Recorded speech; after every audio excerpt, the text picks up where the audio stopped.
One victory plus a Masters title where he defeated Anthony. And it's back to 11 pins, Bo. Chris, no doubt, the preparation between these two players, this is the match of the year. Ideal lane conditions, both players determined to win. Frank Ellenburg will not give it to Earl Anthony. Earl Anthony, we know, his bowling's greatest. We're in the 3 frames left. Home of the Bucks and the Braves and the American Bowling Congress. Once again, Make it the Brewers. once again, Frank can reduce that pin, reduce that lead of Earl Anthony's down to just 1 pin.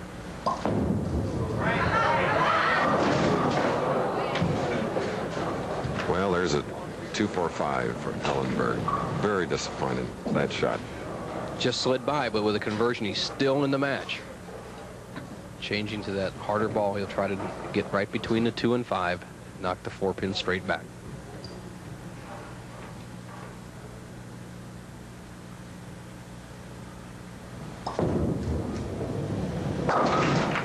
Talk about speed. 14 pins now separating Anthony and Ellenburg. Final match. The advantage of the straight hard shot at spares was shown by Ellenburg on that time as he kind of pulled the ball to the left side of the spare but still carried it.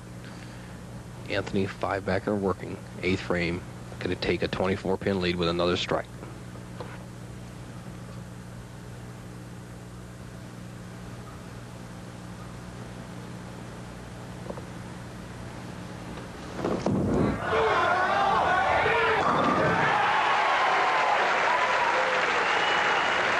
Home run hitter, knockout puncher, long-distance driver, whatever. That's what Anthony is. See you later, 10 in a pit on a just amazing shot.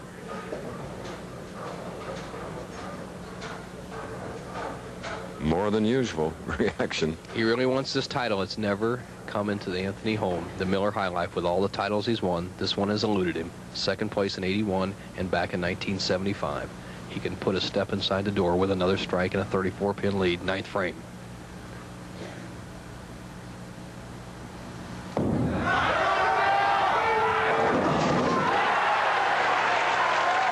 Now the fans here are really getting with Earl Anthony because of his performance.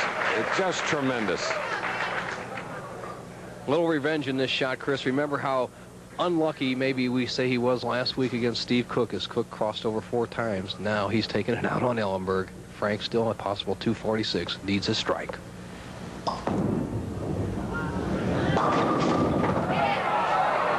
And a twisting, turning 7-pin.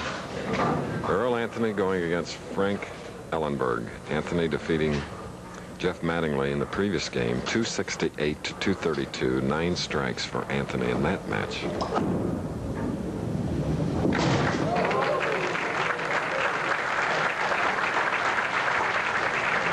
Close. Watch. Almost a dejected shot. He knows Anthony has a possible 280 game. Frank, a little lackadaisical on the shot, nicks the 7, but that's what they make the ball 7.5 inches wide for, so I can touch the pin at any point. Ellenburg, a possible 235 game. But hanging in there with a 10th frame strike, the tournament leader, Frank Ellenburg, going against Earl Anthony.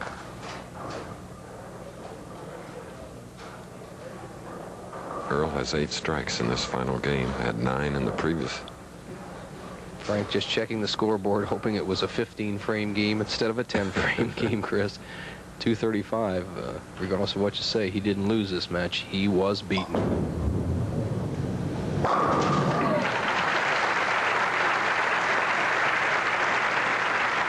I'll take a game like that at any time. It just, unfortunately, the same thing happened to Frank Ellenburg as happened to Earl Anthony last year. Mike Durbin brought the hammer down on Anthony with a 277. Frank Ellenburg is going to be a victim of Anthony turning the tables. Down the left lane.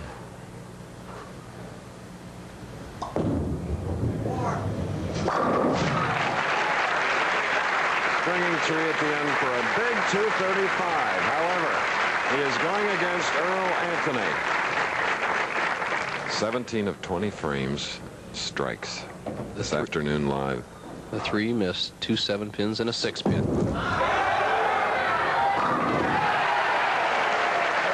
18 of 21.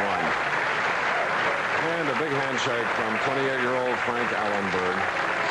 And it's going to be $23,000 added to the $74,000 that Earl has already won this year. Approaching the $100,000 mark, setting a record last year with 164, and we're only in March.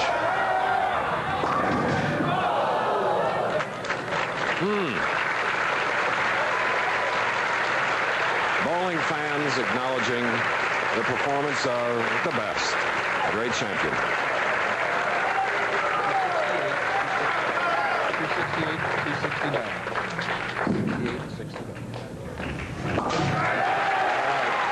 How's this for 2 games when the pressure's on?